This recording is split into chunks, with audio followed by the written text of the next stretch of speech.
We are playing as Sayori. This is interesting. So it's all their stories. Hey guys, Kuderi Ghost here, and welcome back to Doki Doki Lost Ascension. If you want to check out part 1, there will be a card, and you can click it and go over to the first part. Or you could just check out the channel as the video before this. I didn't make her feel sad or hateful or depressed talking about Sayori. I watched, but he wasn't very happy about that apparently. That was when it struck me. He never did want our happiness. He just wanted the pleasure of watching us suffer. He played through everything to torture me and the others. That's why he was disappointed about the introduction for the first time. He wanted to have a fun time watching us all struggle. For the first time, I felt rage towards someone that wasn't Sayori, and it felt as real as everything else. The game didn't control me anymore, and nor would he. Okay. Continue. Okay. Huh. My rage, hate, anger, and my displeasure. My everything. Okay, so it crashed, but that was on purpose. You have to press continue, not load, okay? It would all revolve around him, nobody else. Not even the girls. Only him. Only MC. Only actually the player, but... I could tell he was angry. He was so bent on destroying what I was becoming that he reset the game nearly 100 times before he finally gave up and turned off his stupid machine. Normally, I and the other girls would be sleeping or in stasis as it seemed when he would leave. But I didn't this time. I fought back the unnatural level of tiredness so I could put together my master plan to finally break this damn cycle. Finally get the world back to normal. Or finally get us back to normal. Whatever that is supposed to be. Whatever that is supposed to be to us anyway. I wasn't sure how long I'd worked. Or how long I was asleep between bursts of energy. But I finished my code scheme. My last thought before finally knocking out for the time being was entering the secret code into the flesh of the game and infecting it. Okay. Next time he would come by would be his last and final time, and I know he wouldn't be expecting that. I wasn't entirely sure how long I slept, since this was really the first time I had seen outside of the game.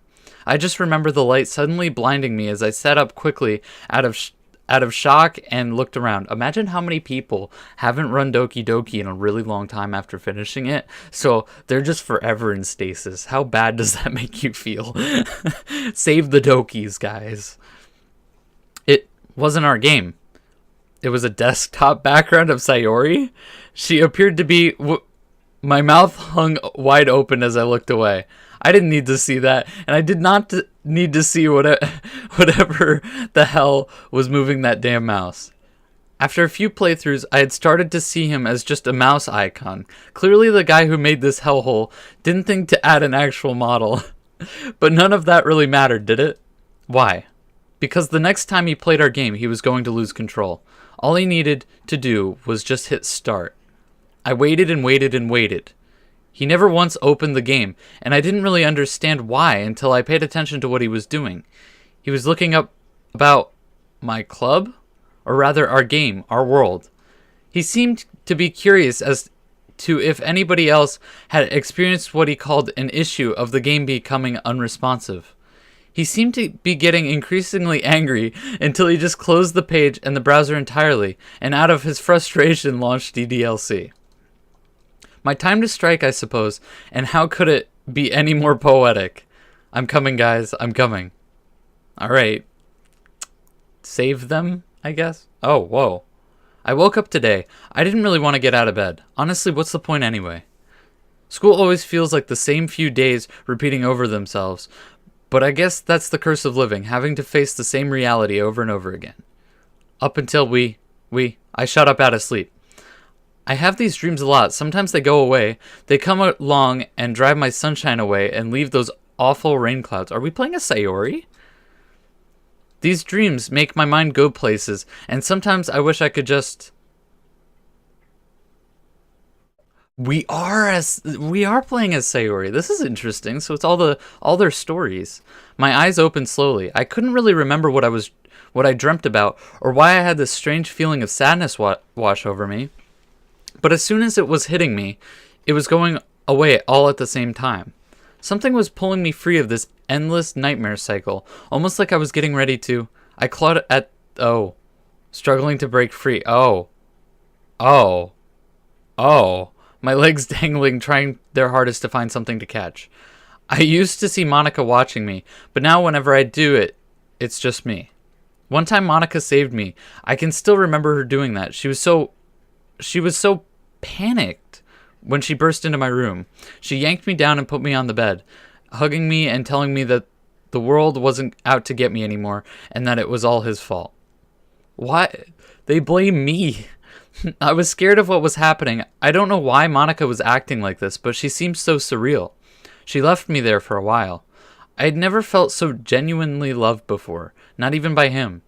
She was so caring, so nice. It made me want to... Okay, there's some weird dynamic going on with Monika and Sayori, okay? I woke up with a jolt, but felt no sadness this time. I felt no rain clouds. For once, I had woken up with a blissful feeling in my heart. But why is... I looked around my room.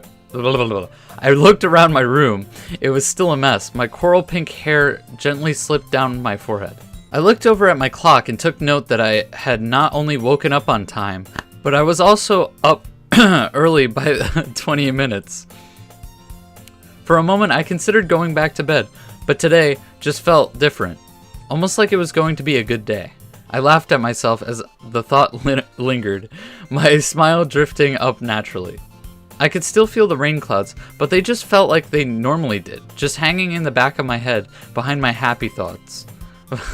Finally, my smile faded as my brain began to wake up. Why was I feeling so good today? Why was everything so pleasing to me, and why was I awake?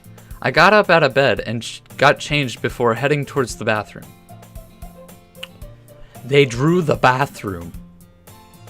It looks like the art style of Doki Doki too. That's pretty cool. Looking at myself in the mirror, I considered doing up my hair, but I didn't want anybody to think I was acting strange today, even though I felt like I was acting strange as it is. I picked up my toothbrush and put some toothpaste on it, smelling the minty dental scent wash over the room. Why did even this feel good? Everything felt so real and pleasant, like this was actually worth living in. A freaking game. Evil game.